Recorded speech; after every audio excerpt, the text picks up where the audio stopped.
Halo, aku Rama, kuliah di Universitas Sang Tua Surabaya. Ini gedungnya. Oh, kamu kuliah di universitas swasta ya? Emang sehina itu ya, kuliah di universitas swasta? Bang. Sekarang aku mau curhat, gimana sih rasanya kuliah di universitas swasta? Bagus nih kalau kamu baru mau menentukan pilihan untuk kuliah di mana, PTN atau PTS. Aku mau jujur-jujuran aja tentang rasanya kuliah di universitas swasta berdasarkan pengalamanku selama 3,5 tahun menempuh sarjana kedokteran atau S1 di universitas swasta. Langsung saja. Awalnya emang kamu mau kuliah di mana? Kena berapa di sini? Bayar berapa? Pasti lulusnya gampang kan? Sama dengan beli gelar kan? Belum bang. Oh iya maaf bang. Lanjut. Seringkali mahasiswa di uni swasta mengalami hal-hal yang kurang nyaman ketika ditanya tentang kuliah. Entah pertanyaan yang menusuk hati, melukai perasaan, dan membunuh mental. Dan tak jarang pula ada momen-momen yang mematahkan semangat serta mengurangi kepercayaan diri. Rasanya kuliah di universitas swasta yang pertama adalah dipandang sebelah mata.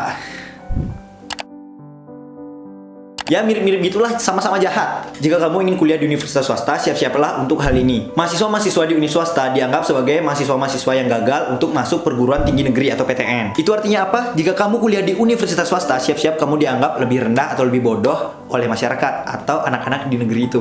Jangan Emang bener kayak gitu? Ya begitulah kenyataannya. Di masyarakat saat video ini dibuat, PTN masih sangat diagung-agungkan. Sebenarnya nggak masalah sih, karena kebanyakan orang-orang kan bersaing untuk masuk negeri. Jadi ya nggak apa-apa sih sebenarnya. Cuman kalau bangga sih bangga, tapi kalau cuma pamerin nama besar kampus doang, kan lah. Meskipun banyak orang sudah sadar dan terbuka pikirannya tentang PTS yang sudah mulai kualitasnya membaik, bahkan bisa bersaing dengan negeri, ya punya standar lah, itu kan bagus kan? Jadi nggak ada kesenjangan gitu. Tapi tetap saja, siap-siaplah untuk hal ini. Dipandang sebelah mata, tak punya reputasi. Anjay. Dianggap remeh, dianggap rendahan, dianggap bodoh, tidak berkualitas, madesu, masa depan suram. Berdasarkan pengalamanku, banyak yang kayak gitu. Bahkan dari raut wajah dan cara mereka merespon pun, kita udah tahu kayak gimana sih pandangannya mereka tentang PTS atau kita. Tapi nggak boleh berprasangka buruk dong. Ya nggak apa-apa lah sekali, hidup harus seimbang. Tapi rasanya tuh kayak mereka memandang rendah kami anak-anak swasta gitu loh. Sebenarnya nggak semua sih, tapi kebanyakan yang aku temui kayak gitu. Nggak semua loh, nggak semua. Ntar aku diserang sama anak-anak negeri. Pengalamanku waktu lomba nih, aku kan masuk final. Terus ditanya sama juri, dari universitas mana? Aku sebut Universitas Sang Tua Surabaya. Oh, oke, silakan. Berbeda dengan finalis lain yang berasal dari universitas negeri yang terkenal. Silakan selanjutnya. Dari jaketnya kayaknya ini universitas ya, silakan ya, silakan. Oke, sabar. Kayak beda gitu loh responnya. Tuh firasatku aja ya. Astaga, positif. Rasanya kuliah di universitas swasta yang kedua adalah kurang privilege. Anak PTN membuat sesuatu mengatasnamakan kampusnya, nama besar kampusnya. Sedangkan anak-anak swasta kalau buat acara, Univ mana nih? Nggak pernah denger? Kalau nama kampus belum besar dan jarang didengar, ya jelas masih kalah lah. Pengalamanku tentang privilege ini ada. Contohnya YouTube ini aja dah. Kalau aku buat video tur kampus swasta, kan kesannya biasa aja ya. Dibandingkan dengan tur kampus negeri terkenal, bagus banget. Pokoknya ini paling bagus. Jelas kan? Mana yang lebih menarik, mana yang lebih dilirik, mana yang lebih diklik. Biarpun misalnya aku sudah belajar ngedit, color grading, audio visualnya, cahayanya, lighting, dan lain sebagainya, ya tetap kalah sih. Tapi aku nggak pernah masalah tentang ini. Hanya saja ya di sana letak kalah privilege juga. Selain itu, organisator di swasta juga akan lebih sulit ketika mencari sponsor atau pendanaan untuk mengadakan sebuah acara. Sedangkan anak negeri dengan nama besar kampus dan juga ikatan alumni yang sudah kuat mungkin akan lebih mudah dalam mencari sponsor atau pendanaan. Habis itu nih, di swasta itu pendanaannya terbatas, sedangkan di negeri itu udah disubsidi oleh pemerintah. Jadi dananya lebih besar, lebih gampang keluar kayak gitu. Kalau dibilang mahasiswa di universitas negeri itu lebih banyak yang berprestasi, sebenarnya ada masalah di universitas swasta karena dananya terbatas. Untuk ikut lomba di luar pulau atau di kota lain, itu setiap mahasiswa atau peserta lomba harus menanggung sendiri biayanya, bolak-balik, biaya hidup, biaya hotel, biaya pendaftaran, biaya produksi, dan lain sebagainya. Sedangkan mahasiswa-mahasiswa di universitas negeri, ketika aku bertemu di suatu kegiatan atau lomba yang di luar kota atau di luar pulau, itu mereka dibiayai full, bahkan ada yang dapat uang jajan. Kalau kita kuliah di universitas swasta, terus ngekos, ya susah lah untuk berprestasi gitu loh. Kecuali emang ditanggung dananya kayak gitu. Benar kan?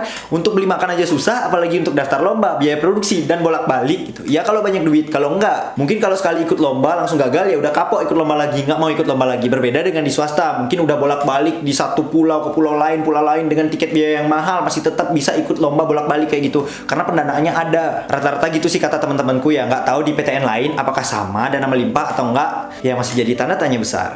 Oke, sejauh ini semangat yuk anak-anak swasta, kita harus tahan banting. Rasanya kuliah di universitas swasta yang ketiga adalah ragu-ragu untuk pamer kampus. Kapan ini terjadi? Ketika awal-awal kuliah kan kita pasti upload Twibbon tuh atas nama kampus. Nah itu. Terus ada tugas-tugas ospek atau organisasi yang memaksa kita ngupload Twibbon di media sosial atas nama kampus dan organisasi. Sebenarnya sebagian besar anak-anak swasta itu ragu dan malu ketika mengupload seperti itu. Berdasarkan sebagian besar teman-temanku yang aku tanya yang kuliah di universitas swasta. Kenapa ragu atau malu? Karena di masa remaja ini wajar saja ketika kita dipenuhi pikiran-pikiran untuk memikirkan apa yang orang lain pikirkan tentang kita, apalagi orang-orang atau teman-teman yang kuliah di PTN. Masa-masa remaja gini, pikiran tuh pasti overthinking gitu loh. Mikir hal-hal yang sebenarnya nggak perlu, tapi itulah yang sebenarnya terjadi. Untuk PTN yang udah terkenal kualitasnya bagus atau punya jurusan yang kastanya tinggi, pasti fine-fine aja kan? Tapi untuk PTS yang jarang didengar dan bahkan tidak memiliki jurusan yang kastanya tinggi, bisa dibayangkan? Rasanya kuliah di universitas swasta yang keempat adalah dianggap masa depan anak swasta itu lebih buram atau tidak secerah negeri. Dianggap hitam putih gitu, nggak berwarna, nggak secerah itu. Sejak awal kuliah, anak PTN tentu sudah merasa lebih menang dibandingkan anak PTS. Merasa lebih baik gitu. Padahal menurutku perjalanan belum selesai. Menurutku, nanti endingnya berada ketika kita di dunia kerja dan seterusnya. Aku pernah dengar secara langsung orang yang masih ada hubungan keluarga dengan aku ngomong kayak gini. Univ swasta itu jelek, yang bagus itu univ negeri. Cucu saya kuliah di univ negeri,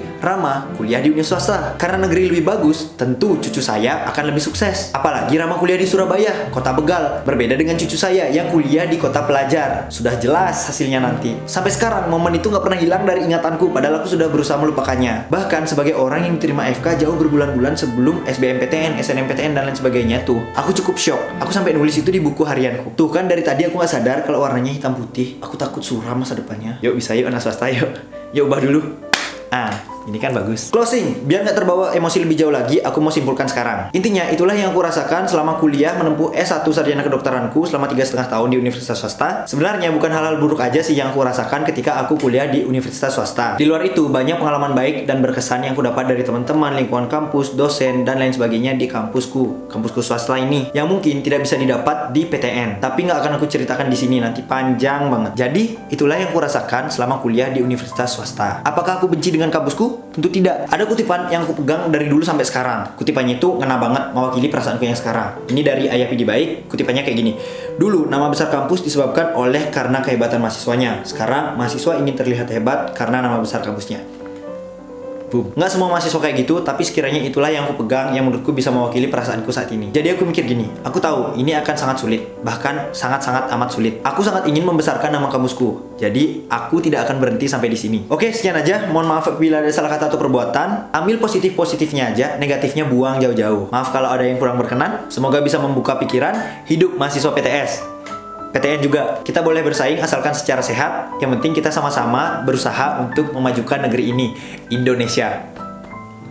Oke, seperti luar biasa bersama saya Rama Wintara, berpetualang menaklukkan dunia. Salam sehat. Yuk diskusi di kolom komentar. Oh ya, aku udah buat banyak banget video, entah itu vlog atau bahas-bahas kedokteran dan kuliah. Cek di sini atau di sini. Sekian aja. Mahasiswa swasta, bisa yuk, bisa. Susah sih, nggak tahu ya. Tapi itu jujur-jujuran aja. Yang penting intinya tuh kita sama-sama berusaha membangun negeri ini jadi lebih baik. Itu kan, dah itu aja sih. Bangga, belum bangau. Janji emang. Kan kontrol lah.